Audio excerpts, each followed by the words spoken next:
Hi everybody, it's me Jill and welcome to Jill Informed. This is the recap of The Real Housewives of Salt Lake City, Season 4, Episode 11. If I could churn back time. If I could churn back time. We open this week with Heather FaceTiming her daughter Ashley, and she's talking about having a party for the ladies to thank them for coming to the party for the book. So it's a party to thank them for coming to a party, which seems to me like then she would have to have another party thanking them for coming to this party, right? Where does it end? Anyway, this party is going to have a theme, and it's Pioneer Days. Bravo loves a theme. Mostly, and we've talked about this before, Bravo loves a fight in costume.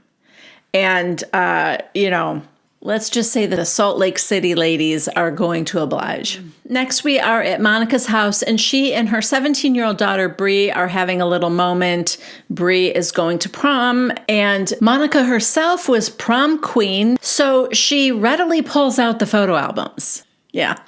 This turns rather poignant as she has another album from when Bree was born. And this is significant because in those photos, there are pictures of Bree's biological father, Vovo, a.k.a. Linda, a.k.a. LD, had destroyed every existing photo of Monica's biological father, so she does not want to do that to Bree. It doesn't sound like she's got a ton of pictures of this man because she came home one day and found Bree playing with a baggie full of OxyContin that apparently Bree's father, they were his, and he left them somewhere that their infant daughter could get into. So Monica left after that.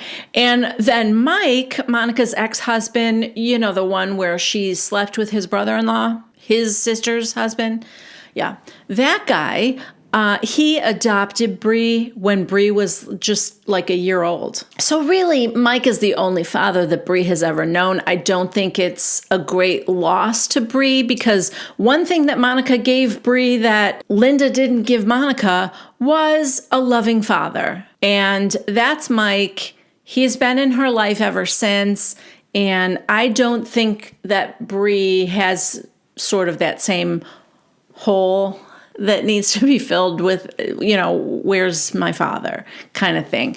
I think it's good that there's a picture of him for Bree. But anyway, it was a nice moment for the two of them. The next scene is with Angie and Sean, and they are on a date for the first time in 2 years. They're going out to eat, and they do not know what to talk about. Now, personally, I would feel like if you hadn't had a moment to yourselves in 2 years, because you're constantly busy with your businesses and your daughter and everything else, I would think that after 2 years, if you finally have time with each other, there'd be a whole lot to talk about. But instead of, catching up, it seems like these two just immediately start bickering about each other's taste in music. Sean's a little bit country and Angie's a little bit hip hop. It's the start of a sitcom. Can these two crazy kids make it work? Or does Sean need to find comfort in the arms of a burly cowboy? Yeah, lots to think about. Next, Lisa drives her car into a boulder that's on the side of the driveway at Heather's house. Yeah. She just kind of scrapes it up against this boulder as she's pulling up to Heather's. And she's like, I just hit my car on that rock. And Heather goes, that boulder? I didn't say it. Yeah, I guess Heather had been meaning to have that removed when she bought the house. Now I think she's just hoping that Lisa doesn't sue her. Anyway, she is trying to butter her up with Wendy's. She's got burgers and fries. Maybe a Frosty, I didn't see it, but Heather goes, I love that we're in such a good place with each other right now and everyone's getting along. Huh? Everyone's not getting along. I'm not saying you two aren't in a good place, but how on earth does she have the impression that everyone's getting along? 2 words, Heather. Sound bath. I get that you weren't there, but a lot went down.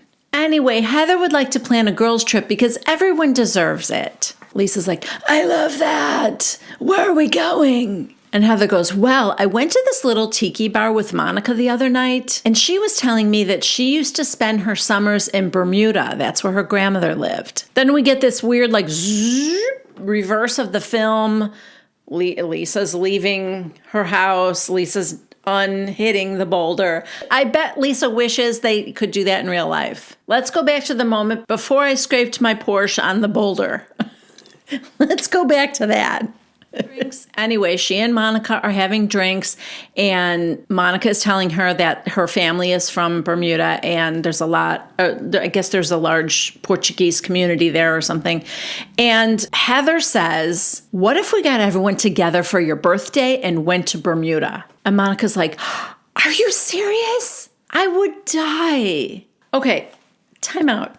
Heather, you just told Lisa it was a girls' trip. When she finds out that this is really a birthday celebration for Monica, disguised as a girls' trip?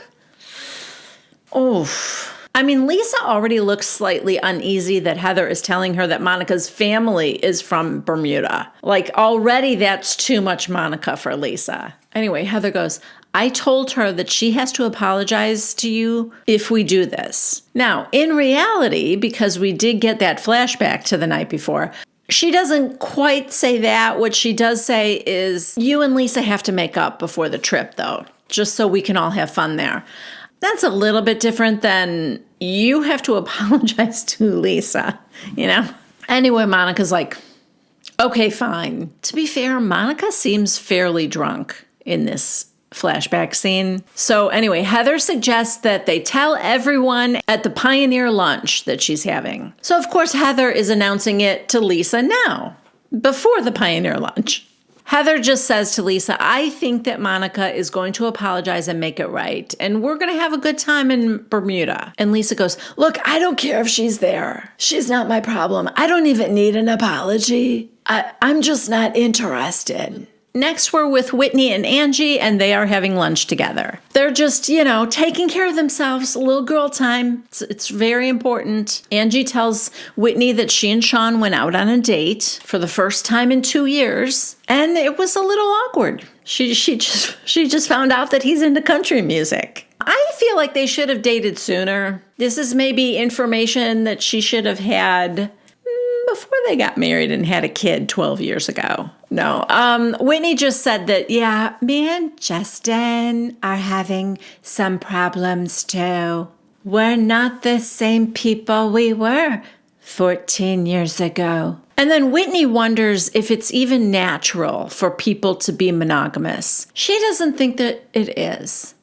Now, I will say this, if you guys are watching Real Housewives of Beverly Hills, we addressed that question in a card game in Las Vegas. I don't know that we came to an answer other than learning that a lioness will pick a younger, stronger lion to mate with to keep the herd strong. But I do think that Erica and Whitney both are in agreement that monogamy is not a natural state for humans. And she's like, yeah, look at animals. Animals don't stay with the same mate. I mean, sometimes if they're like into country music, they don't even stay long enough to mate. And then she said, I mean, unless you're a duck. So apparently ducks mate for life. And there are other animals like that too.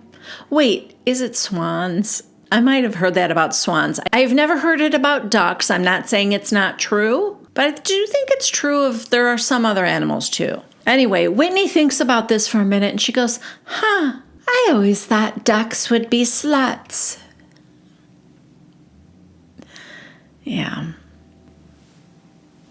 It's interesting to think about. All right, guys, in the next scene, we are hanging by a thread.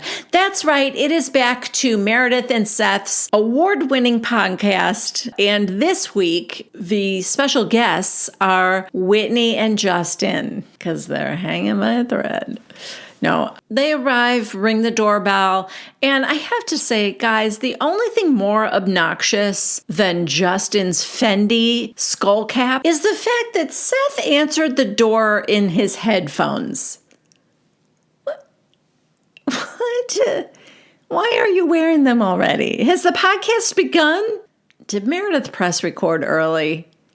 That's entirely possible. She might have been so afraid that she was going to forget to press record that she's pressed it early. He's got the headphones on long before the guests even arrive. So, they sit down, put their own headphones on, and right away Whitney would like to know, why did you invite me and Justin to be on a podcast called Hanging by a Thread? And Meredith goes, it's not because we think your marriage is hanging by a thread. It's because we like people who have interesting marriages. So Whitney goes, oh, thank you. That's an honor. Is it? Seth jumps right away to question 18. Craziest place you guys ever had whoopee? Really? Whoopee? What, is this the Newlywed Game circa 1972? Okay.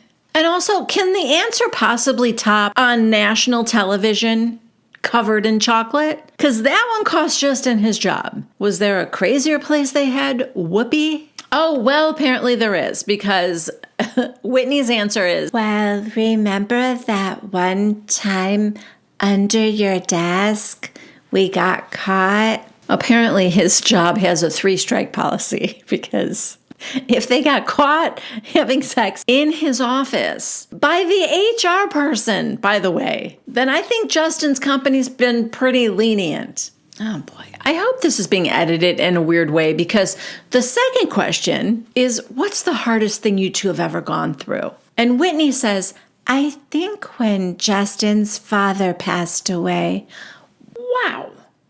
I mean, you were just under his desk, and now you are holding his father's hand as he passes from this earth. This is a roller coaster ride. I mean, I hope you guys are strapped in. This is a roller coaster ride like none other. The podcast is new. I think Seth maybe could use a couple more months to smooth out those transitions a little bit. Maybe. It's a lot for the listener, just saying. Whitney's like, I was physically holding him when he died. Justin couldn't be there, and I just stepped up and took care of it. I put his mom and dad's hands together like the real life Notebook, 'cause that's what you do for your partner.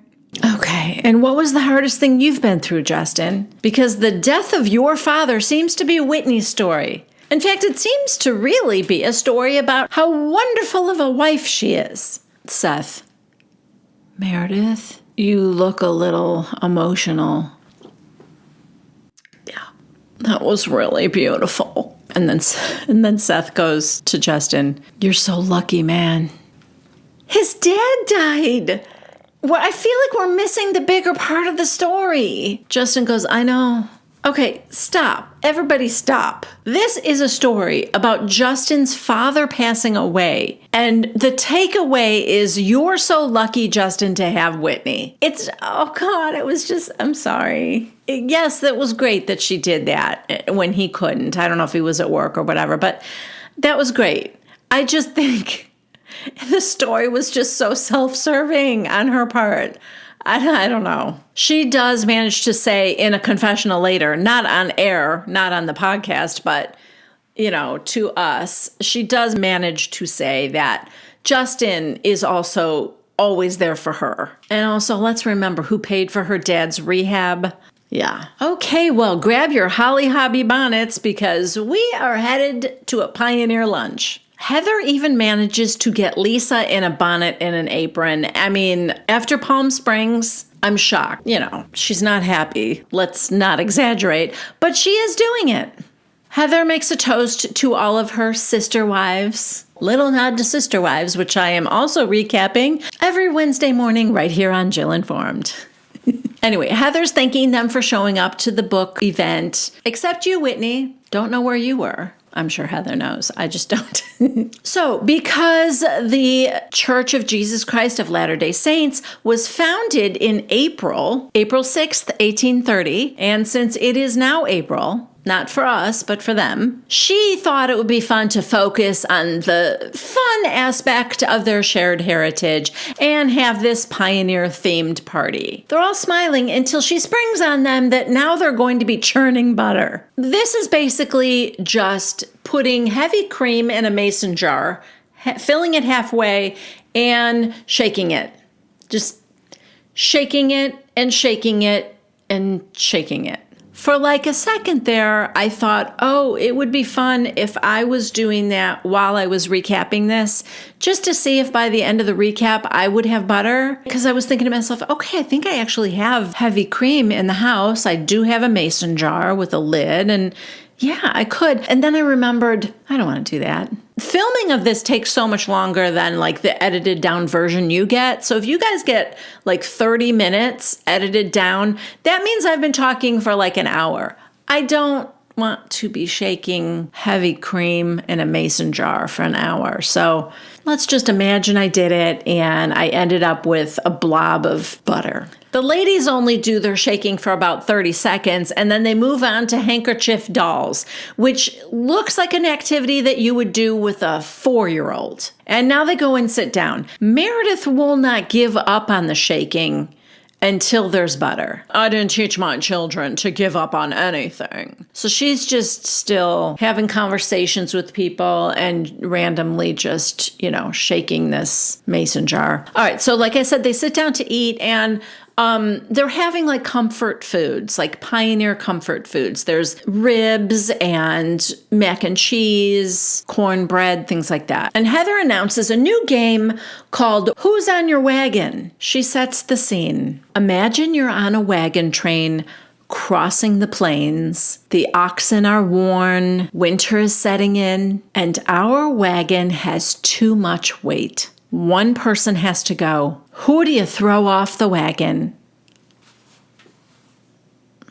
That question isn't meant to cause fighting, is it? Lisa begins, and if she doesn't say Monica, I will drink a mason jar full of cream. Lisa. Well, I'm a big supporter of women, so I would choose the one who's the nastiest to women. Monica has to go, just because you're mouthy and mean to women. Monica, oh my God, you're so nasty. No, I'm not. Yes, you are. I'm honest. There's a difference. Monica, I'm honest. There's a difference. Lisa, you really love my voice. Monica, I don't. I actually don't think it's your real voice. Well, you're not my friend, so you wouldn't know. Now, a couple things. One, Monica tells her she's nasty, and she says, no, I'm honest. There's a difference. Yeah, you can be both. You can be both honest and nasty, and that's kind of what you were doing here. Two, Monica and I differ in that I do like Lisa's voice. I think it's hilarious. It's not the easiest one for me to do because I am straining my throat to do this vocal fry, but I love it. I do love it. Yeah. Can I touch it? I do love doing Lisa. In Heather's confessional, she goes, this is supposed to be an opportunity for Lisa and Monica to make up before our trip. Yeah, then why did you come up with this game? Because you knew where this was going to go, Heather. Come on. Anyway, she's like, and then Lisa opens up with, because you're a nasty woman? Couldn't she have just said, we're going to throw you out of the wagon because we're afraid you're going to sleep with our brothers-in-law? Something we could come back from. So anyway, Monica mentions that Lisa said that her mother doesn't want her. And Lisa goes, you called your mother Ted Bundy, and he used to kill people and have sex with them and cut them up and eat them. Did he? I don't think he did. Whitney's just like looking around in her bonnet. And then in her confessional, she goes, I think that was Jeffrey Dahmer. Meredith's just churning her butter. This back and forth, this bickering, neither of these two will let up for a second. This is Sound Bath Part 2.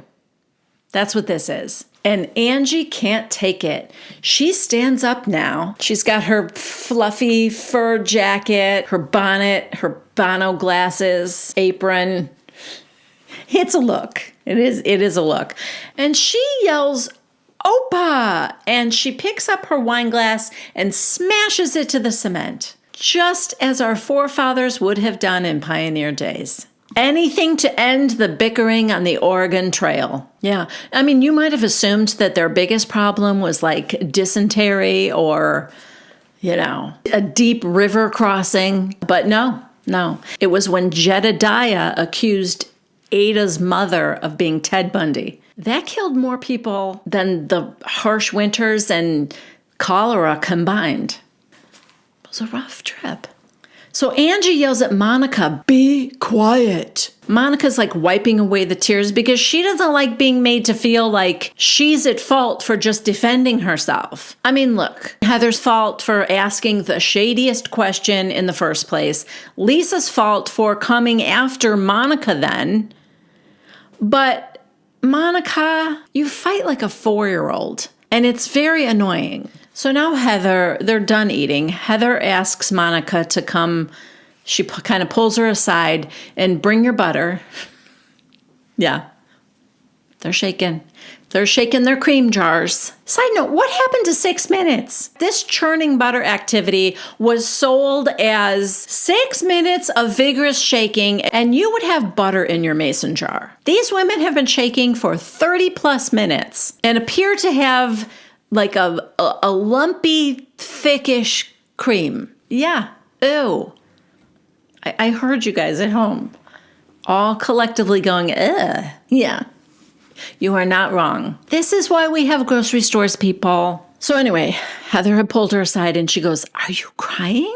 We have to announce our trip." Monica, "I'm not going." Heather, "Why? What did she say that hurt you?" Monica goes, "Well, you were at that table." "Yeah, Heather. Lisa chose Monica to push out of her wagon. I assume while it was still rolling. Based on her not supporting women." Heather just thinks it was both of them like kind of just going tit for tat. Yeah, it became that way, but you know who started it. You, basically. Side note, Meredith, why are you wearing your bonnet like that? Come on, girl. That is not cute. Well, apparently the pioneer days were harsher than I even thought because hell has frozen over. Lisa Barlow walks up to them and she apologizes to Monica. Yes, she apologizes for negating her feelings when it comes to Linda. Side note, I would like to point out that while this very kind of sweet moment is happening, Heather in the background, she's just vigorously churning away that butter. I mean, they've already pointed out the obvious that it looks a little filthy, but aside from what it looks like, it's absurd that one of the women observing this is just vigorously shaking a mason jar. And nothing's happening. I'm telling you, it's not working. Are they missing an ingredient? Was there supposed to be something else in there that turned it into butter? Like, I don't know, a stick of butter? Is there something else you were supposed to put in there? Kind of help things along. Anyway, so now Heather goes back down to sit at the table. And Lisa goes, "Is that it? Is that what I missed?" And Monica just goes, "I don't know. But I apologize for saying that you're ugly. I didn't mean that." And Lisa goes, "Thank you. Let's just start over. I mean, we didn't start off like this. Let's just take a deep breath." Monica agrees, and they're like, "Okay," and they go back to the table. And I would like to say that as they're walking back to the table, you could hear a pin drop, but I can't, because all you can hear is cream sloshing around in mason jars. Heavy cream in a mason jar has become the 7th housewife for this episode. I'll have to go back and check for sure, but in the opening shot, I'm pretty sure that mason jar of cream is holding a snowflake. I mean, it is clearly the breakout star of episode 11, at the very least. Okay. So what happens next is Heather tells the ladies that these little jars at everyone's place setting with, it just looks like beads inside them or something. I don't know what it is in there. But she said these are actually invitations for all the girls to go to a spectacular foreign passport required location. And there's like woohoos all around. Nobody knows where they're going yet, but they're like thrilled. And Heather's like, that we would like to share with you. And she's like trying to build up this momentum. And while she's doing it, I don't know if you guys noticed this or not, she's shaking this little jar of beads. I mean, like vigorously. And I'm afraid it's going to break or, turn into butter, whichever comes first. I don't know. I honestly think she has a better chance of that turning to butter than the cream in the mason jar. It's not happening, ladies. It is not happening. And just like spoiler alert, just in case any of you guys are like waiting with anticipation, we don't see butter at the end of this episode. So it's not like all that shaking paid off or, there's no payoff here. None. Maybe like a good workout, but really just for the one arm. So Heather is, staring very pointedly at Monica because she's trying to get Monica to muster some enthusiasm here and announce it together with her. Monica's just staring at her like, I don't even think I want to go. And then Angie goes, come on, Monica. And finally she just goes, okay, fine. Heather goes, okay, so there's a seashell in here. That's our first clue. Why would a seashell be significant? Whitney, we're going to the ocean. Whitney guesses like a little kid who's like just solved a riddle. Oh, I know. And Heather's like, yes. And the next clue inside is pink sand. Does anybody know where they have pink sand? And then Lisa, who a few days ago was told where they were going, shouts out, Bermuda, like she just guessed. Okay. I don't know if Monica knew Lisa was told ahead of time because her reaction to Lisa shouting out Bermuda was, oh my gosh. I mean, I don't think she would have had that reaction if she didn't know Lisa already knew the place. And Heather, who I think was also a little annoyed with Lisa, goes, well, you're the smartest person here because we are going to Bermuda, where Monica used to spend summers with her grandmother. And Monica, why don't you tell us why there's also a little skull in here? Monica, because we're all going home to hell. Sorry. It just took such a turn. Okay. Because we're all going home to hell. To the devil's triangle where we all belong. And then she starts crying. Oh, God. Oh, woohoo. Let me just say, in all my time covering Housewives, recapping various Housewives franchises, this may be the saddest announcement of a girls' trip I've ever seen. It's definitely the most unique. We're going to hell where you all belong. You're going to want to bring some sunscreen. So Heather goes, so you're not going to go on the trip? And Monica goes, I don't know. I don't think it's a good idea. Heather, we planned it around you, your family. You spent summers there. This is totally different energy. You were attacking her, and now you're crying like we were all attacking you. Okay, well, again, she went hard at Lisa after Lisa said, I'm kicking Monica off the wagon because she's not supportive to women, Something got lost in the translation for me. I don't know if it was editing, but Heather taking this stance of so totally on Lisa's side and so against Monica, I find that equally strange. I mean, was this like pre-planned? Let's all go after Monica? Heather's the one that came up with the stupid game. Who do we kick off the wagon? By the way, nobody else ever had a turn. So I'm sure Angie had a few people she'd like to kick off that wagon. I don't know. I found Heather's take weird. Like your energy's so different, Monica. Like, it felt like I missed something. And that's why I was wondering if it might have been edited strangely. In her confessional, Monica said, I always wondered why Jen never had anything nice to say about Heather or Lisa. Now I know. Oh, yes, because Jen Shaw is the judge of character that, we should all be listening to, right? Anyway, Heather goes, well, Bermuda is going to be great fun. Where's that Monica? And Monica goes, y'all killed her real quick. She's dead, like Taylor Swift said. And Lisa goes, what? Monica, she's dead. Oh, Monica, don't reference Taylor Swift to this group of ladies in their 50s. Now Lisa's going to be wondering, when did Taylor Swift say that Monica was dead? That was the end of this episode. Thank you guys for being here. I hope if any of you were, shaking cream along with the ladies here that you have finally achieved butter, but I just couldn't do it. Anyway, that's it for me. If you liked this recap, please give it a thumbs up. If you have yet to subscribe to my channel, please consider doing so. And if you click on the bell icon, you will be notified every time I post something new here on my channel. If you're an Amazon shopper, go through one of my links in the description box below before you do any shopping, and I will get a small credit for that. Thank you in advance for that. I love you guys, and I will see you next time.